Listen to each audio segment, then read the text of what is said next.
Kia toa pakainga ofena and malo lava mai. Welcome back to the first episode of the Tongan Legends podcast, where we are going to talk about the Tongan origin story, otherwise known as the Talatupu'a. Is that right? The Talatupu'a, yeah. All right. So this is precursor to this. So I heard about this. I originally read this legend or heard this legend years ago. And to me, I was like, yeah, whatever. Like it didn't make sense. But I've spent the last couple months, with Ulisa here, learning more about it.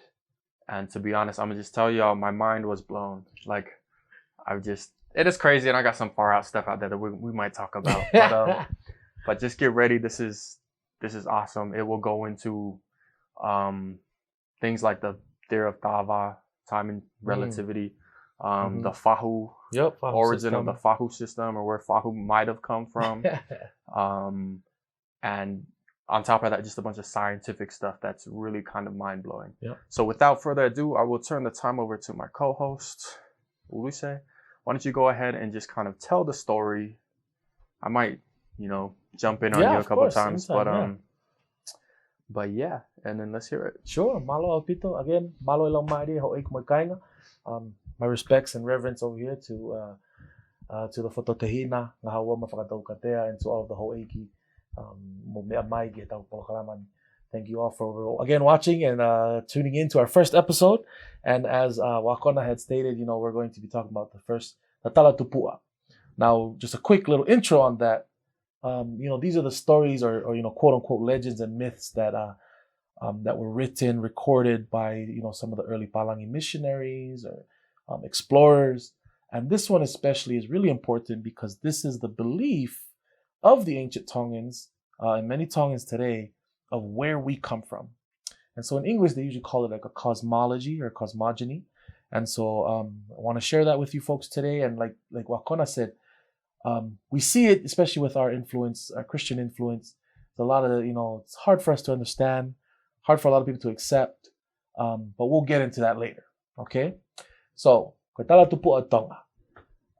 The story of our creation starts with nothing, with the cosmos and the creation of the universe, the sun, the moon, the stars, and the earth. And then here on earth, there was literally nothing. There was just moana, we usually call it the moana hau or the moana loloto, the deep ocean. And from there, upon the ocean was floating Limu and Kele. Limu is translated as into the seaweed, and Kele is also translated usually into the sediment, so kind of the earthy material, kind of like the sand, the dirt in the ocean. Well, as these two were floating there upon the ocean, they had landed on a rock called Tokai in an area called Pulotu. And this is where the Tongans believe our first ancestors had come from, Pulotu. Very different from other Polynesian islands, Moanan islands that believe they come from Hawaii or Hawaii. Tongans have a very different belief. We come from Pulotu. And this area was to the west of Tonga. When Limu and Kele had come together, they had mixed and created a stone, a rock. Many translations, many authors say that it was a metallic rock. What that means, I don't know so, but I believe Wakona is going to cover what that may mean scientifically speaking. But a metallic rock. And again, I don't want to take too long, but I'll try my best to, keep going. So from that rock, then it said that nagamatake ngalululu, or it started to move and shake, tekelili. After it had done that, then it split open. From this metallic rock came 4 sets of twins, mahangale, which means boy-girl twins. The first set of twins was a boy and a girl named Piki and Kele. The next set was Atungaki and Maimoy Longona. The third set of twins was Fonuuta and Fonutai. And the fourth set of twins was Lupe and Heimoana. From these twins, then, they cohabitated. Again, for the appropriateness of our stories, meaning they had married, okay? They got it down. Whatever. But they had cohabitated, they had come together, they themselves had kids. So already we can see here from seaweed and sediment, the metallic rock, and now this third generation, 4 sets of twins.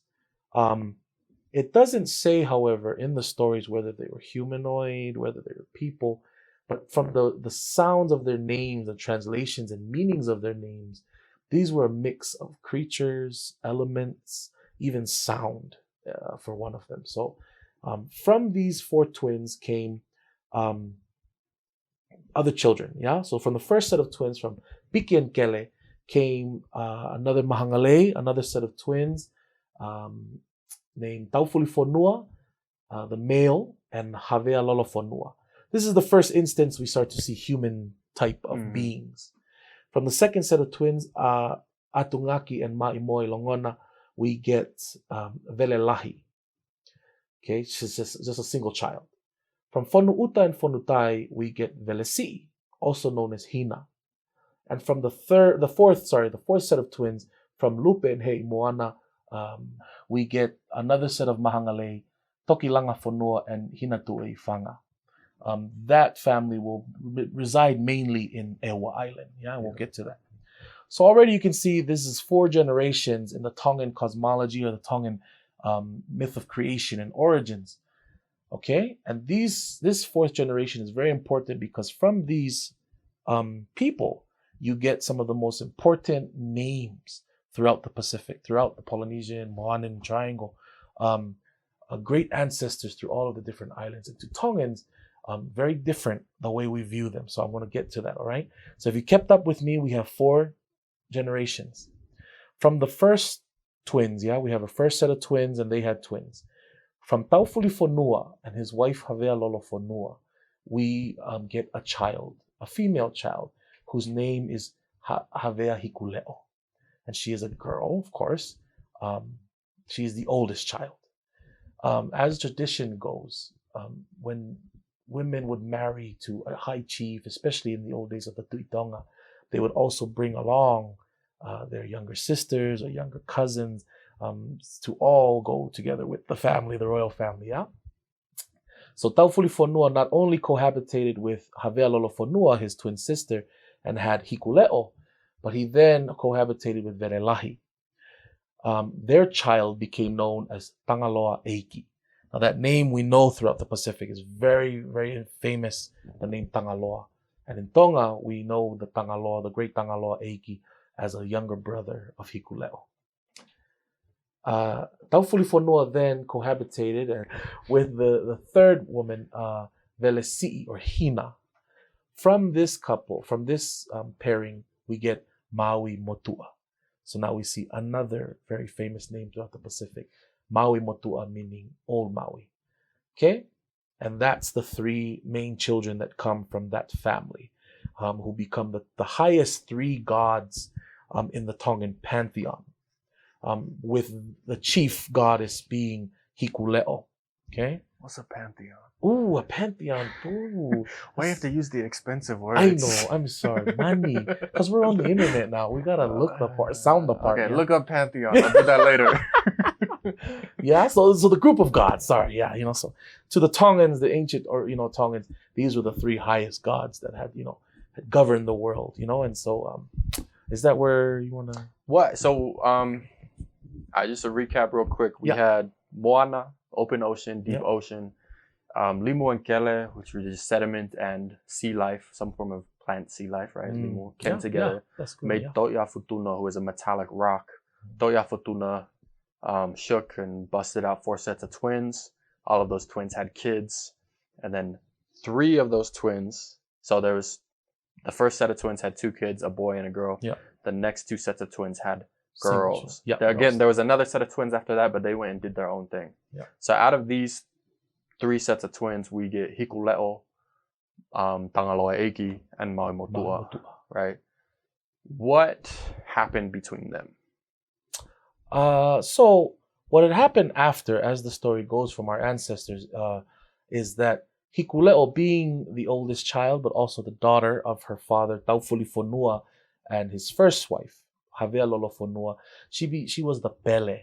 And to those who understand Tongan culture, the Pele of the family is the favored child. They do whatever they want for her, and that's what it was. And Hikuleo had wanted a place somewhere else to live and to reside. And so as the story goes, Taufulifonua then, at the request of his child, of his daughter, had created a land far away called Tonga Mamao. meaning far away Tonga or far south. Where this could be? Where the only Tonga Mama'o we know of though is in Niua Fo'o. Niua right? Fo'o. Yep, in the northern islands in Tonga. I lived there. And he did. I did live He there. did there. I was a missionary there. Niua Fo'o was awesome. Anyway. Yeah. So So that is today still known as Tonga Mama'o. But there's also arguments that it could just be Tonga. And so what the story goes then is that Hikuleo and her family, her father, her mother, and her 2 aunts and her 2 brothers had all moved to Tonga Mama'o. from Pulotu. From Pulotu, yes, Okay. thank you. From Pulotu. And that was supposed to be to the northwest of Tonga, where our first ancestors had come from Pulotu. You know, everything that had happened with the twins and the rock from Pulotu had migrated south to Tonga, or Tonga Mama'o at least. In this part of the story, we'll get to other myths later about that, but for now they're going to Tonga Mama'o. At Tonga Mama'o, then Taufulifonua, the father of this great family and these family of gods, or ancestors to us, Taufulifonua had then done the first what we call tufunga fonua, or the dividing of land and responsibilities to his children. Being that his daughter was the eldest, sacred as well, he had given to Pulotu, to Hikuleo, the responsibility of being the protector, the guardian, the goddess of the ancient homeland. So she went back. She went back to Pulotu. She went back to Pulotu, and there she became the goddess of fertility, the oceans, the environment, many different things, but mainly to guard Pulotu, where all of us as Tongans believe our ancestors came from. And after we pass away, we shall return home. All of you? Most of us. All the important ones. No, I'm just kidding. Yeah, so we would return back to Pulotu. It's a sacred place.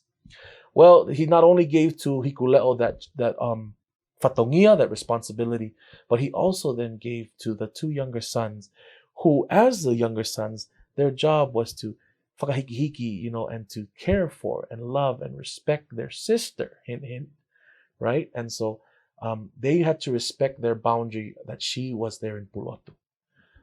To Tangaloa Eiki, Taufulifonua gave to his son Tangaloa Eiki the rule over Langi, which often can mean the skies, but also the oceans. But again, there's more to the meaning of Langi than just that, and we'll cover that in later episodes, yeah? And then finally, to the youngest son, Maui Motu'a, he had given responsibility of that to Maui Motu'a over Lalofonua, which is known as the underworld. Not necessarily hell or Hades, as some people would think, but just a different part of the world where other things are at. And also Mama. Mama meaning Mamani, or this light, this world, the earth. Okay? So I hope that was all understandable. I'm sorry. But that was the main thing. They had divided, and each of the gods would respect their different domains. And especially to respect the domain of Pulotu, of their sister Hikuleo. Now, there are stories written, and from especially the early explorers, mainly the missionaries, that Tangaloa and Maui had held Hikuleo there in Pulotu. They said her tail, they had wound her up and bound her there. Yeah. For our little podcast here, and at least from what I was taught and understand, a lot of our stories are written or told with heliaki. Heliaki meaning metaphors, poetry. And so to understand Tongan culture is to know that a brother would never do such a thing to his sister. Yeah. And so that bounds that's being kept, that rope, or those things that are keeping Pulotu, Hikuleo, and her brothers separate, it's that respect, that boundaries. And so there we can see, as you had mentioned, a possible origin of our fahu culture. Yeah. Her brothers supporting her and keeping their distance. Yeah. But again, we'll talk more about that later. Hikuleo was also known to be very powerful, right? Very powerful. That's why they said they bound her, because they were afraid that she would destroy the world. Yes. But is that, so what we're thinking is that power is sort of her status as the fahu of this family, right? Yeah. Okay. Yeah. And that we see that the beautiful part about Tongan culture is that we can see a lot of, still alive today. And there is definitely a belief by many Tongans still that the fahu not necessarily controls your destiny, but she could curse you Yeah. She could say something in Tongan called Talatupu'a, and many Tongans still believe that she has the power to do that. The fahu has that power. Fahu, yeah. That's cool. It's interesting stuff, man. For those of for any Palangi listeners or people who don't know what a fahu in Tongan cultural structure, society, within a family, the oldest sister is the fahu, who is kind of like among the children the highest authority figure. So it's not the oldest son, it's the oldest sister. Yeah. All right, so that's kind of cool. I don't know so the first time I heard this story, I was like, okay, it's interesting. Well, we've kind of gone into that fahu thing already. Yeah. But let's talk about the cultural aspects first. What other kind of origins of Tongan culture do we see in this story? Yeah, sure. So we do, of course, the number one I believe that we see is the fahu culture. Yeah. The origin of the fahu culture, that respect for, for sisters from the brothers. Yeah. Fahu being your father's older sister. Yeah. So we see that. But we also see from this one story, as we go further into the genealogy, we see the coming of the Tuitonga line and the kings today. So even the current reigning royal family, all all the Ho'eiki trace their line to this very story. Back to the story. And so, it's a part of who we are, even though many don't know it, Oh yeah, no, sorry. A little more on the fahu thing. I just remember this, and I know, so currently in Tongan society, a lot of families, especially when you get out into like Vava'u, the Niwas, Ha'apai, where I spend a lot of my time, the main home, there's a main home where the father and mother live, and the daughters or the oldest daughter live with with them. The sons are put in a separate little hati. In the back. They'll throw them in the back. They'll build a little paletonga sometimes for them. And the sons will go out and actually live somewhere else in the yard. Yes. Is that correct? Yeah. And that's a long held tradition, right? It's not something introduced with Christianity. No, that's still very prevalent in Tonga today, even on parts of Tongatapu, where the sons, when especially when the girls start to reach that age of puberty, and start to become young women, the sons when they get their power, to curse, they get that fire. One of those things, So no, but yeah, you're right. And the boys are expected with their father to go and teach them how to build that little hut in the backyard, and that's where they stay. And they don't. And so that's kind of what happens in this legend. Pulotu's paradise, right? It's paradise. Yeah. Pulotu's the land of the gods. Pulotu's home. It's the main home. It's the nicest place. And so that's where Hikuleo stays. Is in the main home. And then the boys, Tangaloa, Eiki, and Maumotua, they're kind of put out. Okay, you go to Langi, you go to Lalafunua. Don't come back here, right? Yeah. Like, this isn't your place. This is her place. Yes. So I think that's really cool. Like, it's kind of like, that's why, all of Tongan society has been doing this for all these ages, because that sister has that power. Yes.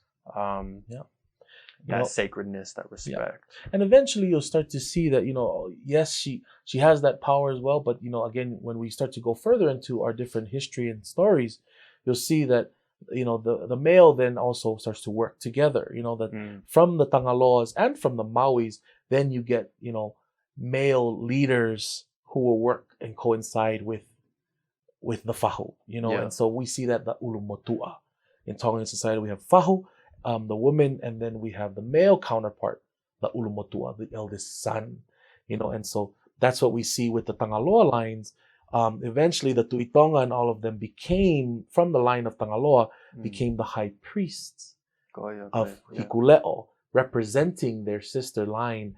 And so there I find the origin of the Ulumotua now.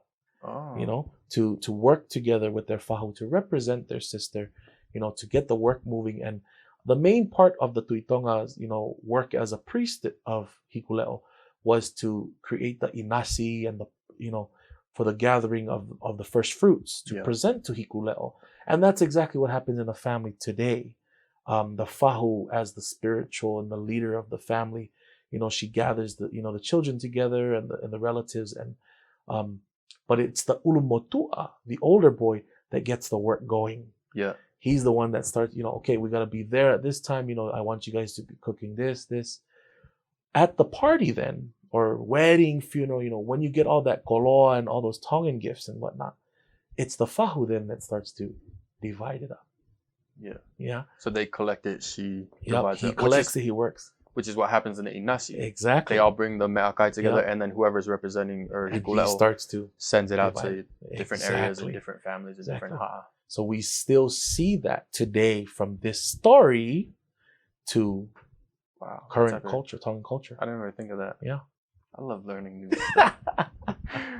Yeah. Cool. And then so we got ulumoto'a coming out of this, the fahu coming out of this. Just basic family structure. The work, how everything works. We have the lines of all the chiefs and the kingly people. Most of them. Some came through Talfa'ahau when he after the wars and stuff. Yeah. And then like Tava, where do we see Tava? So for those of you who don't know, go ahead and look into this. I don't know, maybe find is it Ka'ili's book? Yeah, Tevita Ka'ili's book. Yeah. His name is Maui Tava He'ako. Is that a title he was given? It was. So Tevita Ka'ili, for those who don't know, Dr. Tevita Ka'ili, he is a professor, culture and topology out there at Brigham Young University, Hawaii, BYUH. And he has a title gifted to him from his mentor, Okustino Mahina Hufanga, who's also, I believe he's a Fototehina as well, for Whakawhanua, for Noble Whakawhanua. And so his name is Hufanga, and he had gifted to Tevita Ka'ili the name Maui Tava He'ako. Yeah. So yeah, if you want to learn more about that Tava thing, he's kind of the go-to source. So whereas Hufanga is also kind of a big writer on that. But essentially and again, this is very condensed, but essentially it's the idea that there's kind of balance. Yes. So ta means hit, va means space, right? So when you listen to a song, there's that beat, there's the ta, and then the space. Then the space is just as important as the actual strike. Because I mean, if there was a song and it's just like, whatever, like, you need that proper spacing to make that ta, to make that noise harmonious, right? Yeah, if you have wrong, doesn't sound so pretty, but when it's, everything in right beat and the right rhythm, the right balance, as you said, it creates beauty. Another example of tava, as I'm looking at this guy and seeing out of the corner of my eye, the ngatu, the tapa design, is also representative of that theory, that there's ta, which is the black colors, and then the va is the red or the, what is it? Open color, Yeah, the open color. Colors, so we have this red space and then the black. And then it's the way that the black and the space is situated, how they're mostly equal, especially in the manolua over here. To whereas it's equal space, but equal painted, right? Yeah. And it kind of creates that harmonious balance that gives us beauty. Tava is what gives us beauty, I guess. The same thing is represented in man and woman, masculine and feminine counterbalance and relations, to whereas one fulfills one role, the other fulfills another role, but they balance each other, right? So that's essentially some of the aspects of Tava. It goes more into time and relativity and other stuff like that, but it's another episode. Maybe. But so in this story, I guess the cosmology or the Tongan origin story, we see that in the 4 sets of twins that are born out, the foundations, these elemental twins, are all male, female, male, female, male, female. And it's that balance, it's that harmony that was able to put forth what has eventually become the world and Tongan society, right? That's it. So as far as cultural stuff, do we think is that pretty much, those are the big things? That's the big thing, yeah. I mean, from the story, these stories of Hikuleo and Tangaloa, we also get the different fatongia. So in Tongan culture, many clans, especially the clan that Wakona is a part, have specific responsibilities. And from many of those clans come, stems from this time, or at least the responsibility of a brother to a sister, of a father to his children. We see with Taufuli Fonua, caring for his children and giving them different portions of what of what they need to survive and to thrive, later. We also see the importance again of that balance, especially with nature. That's why there's not a lot of Tongan, especially today. Certain generations are not so accepting of this story because it's very heathenistic, I guess you could say. I mean, the fact that we cite as Tongans our oldest 2 ancestors is sea life and sediment. That's kind of controversial Yeah, the elements, dirt and seaweed. And something in the sea. Yeah. Yeah. And so we, especially now today, Tongans is a very Christian society that's really, rocks the boat. Yeah. But I think, just like other Polynesian, other Moanan, cultures, it just shows that connection we have with nature. Yeah. To Tongan people, one of the most important concepts of our identity as Tongans is whanua. Yeah. And that's what this whole story is about, is whanua. We cite in our genealogy. Oh, yeah, go ahead. No, just disclaimer. Whanua is land. Yeah. Tongan word for land. Yes, land, Yeah, and especially land and people. Yeah? Yeah. And so that the idea that our genealogy comes from the ocean, from, a rock, from elements, and then people, says a whole lot about how observant and how intelligent our ancestors were to know that, we have this connection with land. Okay, right there. That's the perfect segue. I'm glad you got that right in the script. Yeah. But so let's move on to. I want to move on to the scientific. There we go. Because I mean, my mind is already blown with like the cultures, like wow, fahu, olumoto, all this stuff. It's great. Like, just that's real color. Yeah, right that there. is. Yep. But what he said right now about like showing how intelligent and just well versed, ancient Tongans were in relation to nature. Is to me it's amazing. Like this, I was just like as this unfolded before me, it was kind of crazy. And I'll kind of go through it. So just to recap, remember in the beginning there was kind of nothing. There's the stars, whatever, like the universe. But then the first thing on Earth was the ocean. Okay, so a while back I was listening to NPR. So they had a scientist on there talking about the origins of water on the Earth. And there's old theories from back in the day, like maybe a iceberg meteorite hit the Earth and that's where we got our water. Or like all these different things. But they recently discovered by, in Iceland, whatever, like where the geysers shoot up and everything. They recently discovered that the material that the Earth is made of is super hydrogen rich. And with the volcanic activity, heat and everything kind of like mixed that hydrogen with oxygen that was existent. And it literally created this little water world. There you go. So whereas water existed before anything else in the Earth. So Tongan, like scientifically, and again, this is new scientific information. This was a couple months ago that I heard this and went and read about it.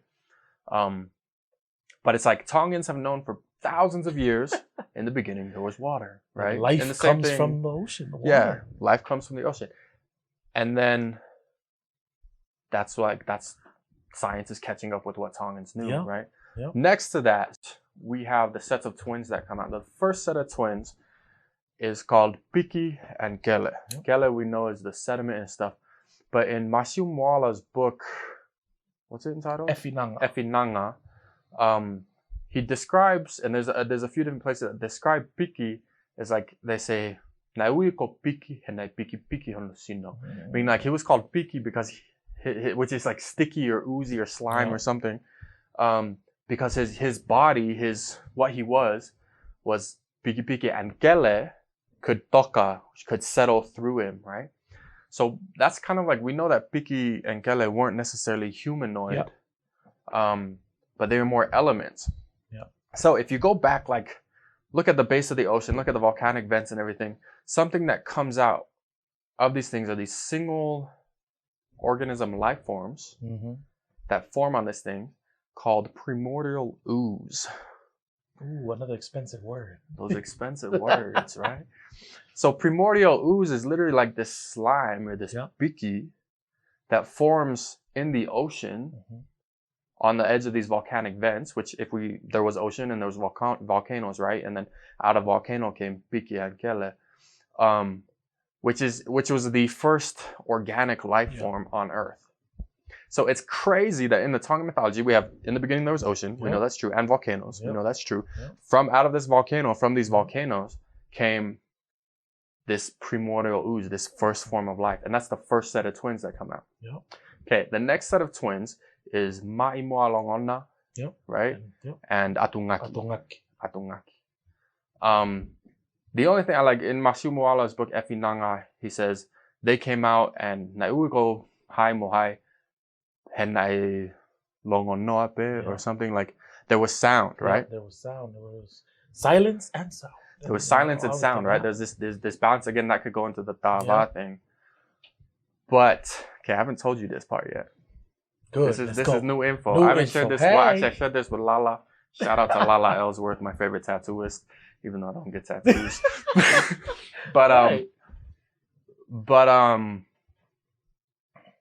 Okay. So the beginning of the Earth. Yeah.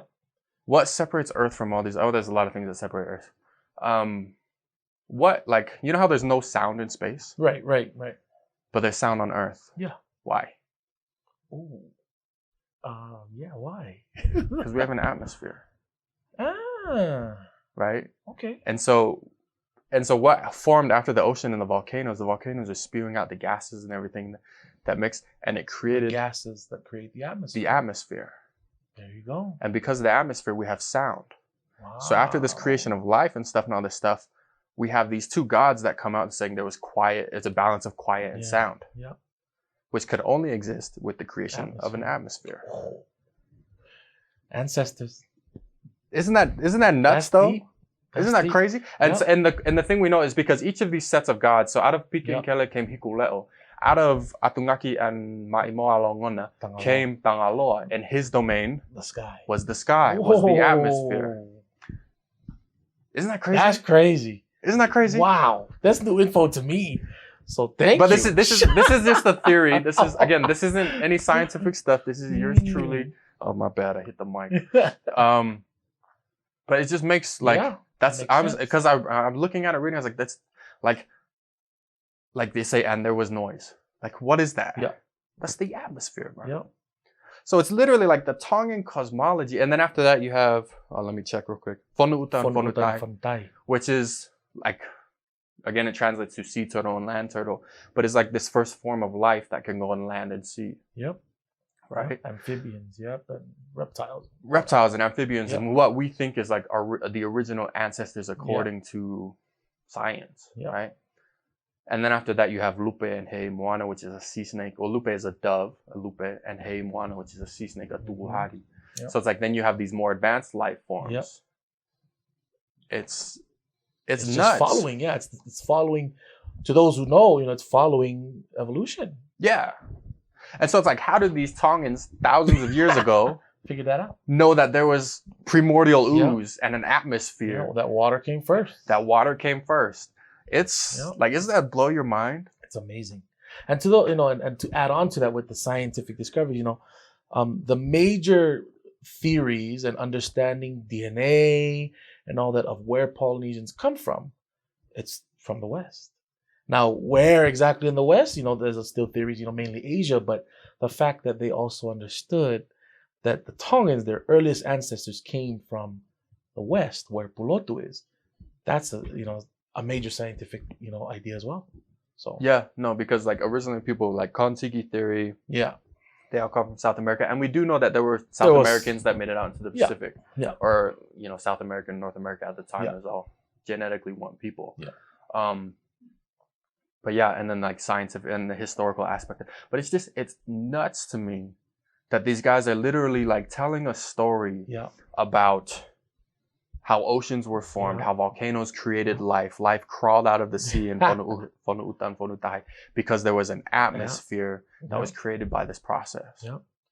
Yeah, and that's just to the third generation. But that's kind of the story of the earth and its creation. So after that, then we have Now the gods, the people, the ancestors, us. right? So yeah, let's do it. Let's talk about it. What do you think really happened? So pause. Just to frame my question, what I mean is we have this story. Yeah. It's an oral tradition. It was passed down for generations. It had to have come from somewhere. Something happened that inspired these stories. These names came from somewhere or someone. So like what? And we see the cultural implications it has. We see the the ways the scientific aligns, which to me is it's just mind blowing. It's nuts. Yeah, it's amazing. But like, what do you think actually happened to give us this story historically? Right. If we could go back in time and watch a video of what was going on, what do you think happened? I think one of the main things that had occurred is like I said, earlier, our ancestors were extremely observant. They, but they were also doing what we do now, of storytelling and recording their genealogies and teaching their children, their descendants, where they come from. And it's not necessarily they're going to get every single detail, because let's be honest, the 4 or 5 generations, of the gods, and then us, there might be some missing pieces, but they're giving, the main gist of what's going on, and especially the meat of what needs to be told. But I go back to that. It's the importance of their storytelling, recording their genealogies, their history, but also just being observant, looking around at their surroundings, carefully studying the nature, the creatures, the ocean, especially the ocean, being that's where they live, the island, habitats they lived on. In order to survive, you had to know and recognize the way the earth and the world worked. So that's one thought I had. Yeah. What do you think? What are you thinking? I don't know, man. Well, it's like nobody could know this stuff. Yeah. Like nobody could know that life started from primordial ooze. And I guess it depends, because there's some people, especially in different religions, they don't necessarily believe in evolution. Yeah. And then there's some religions who science is a tool of God. Yeah. It's kind of, I like that in one of the Avenger or Thor movies. He's like, how you guys have science and magic. Right. There's so like religion and science. Yeah. He's like, where I come from, they're one and the same, right? Yeah. And so it's kind of like, what I think about is that there's tons of ancient people who just knew crazy stuff and could do like the pyramids and like the way it's lined up. Like people think aliens built the pyramids because they were so advanced. Yeah. Even the star pyramids in Samoa being built exactly on a vault, like an electric fault, and being literally built as a capacitor with the type of rock and everything they use. It's just like you look into these ancient peoples everywhere, and it's just they had knowledge that was thousands of years ahead of its time. The Aztecs were doing brain surgery. Yeah. Like, women in Africa were performing C-sections, which is probably not as complex as brain surgery, but there's just a ton of scientific, like super advanced stuff. Our ancestors are known, at least now, getting the credit of using a binary system. Yeah, even the navigation. Years before it had come up in Europe. Yeah. So I think, and I think that's where it comes from. It's just, they knew these things. Yeah. And they were able to, again, I'd mentioned earlier, the way we speak, it's very poetic, very metaphorical. And so that's what I think it was as well. They couldn't necessarily explain everything that was happening in their past. So they explained it in the best way they knew. But there's also an aspect, like when you read in the book of Revelations, and I don't want to like get religious. I just want to respect that everybody has their own beliefs and everything. Yeah.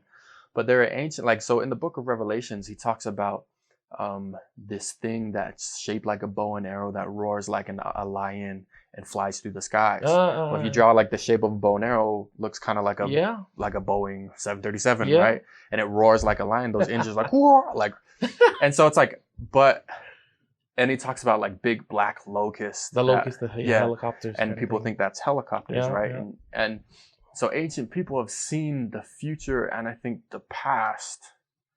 And so I'm wondering if the original Tongans, they had seen the creation of the earth through some sort of vision or something. Could whatever you believe. Yeah.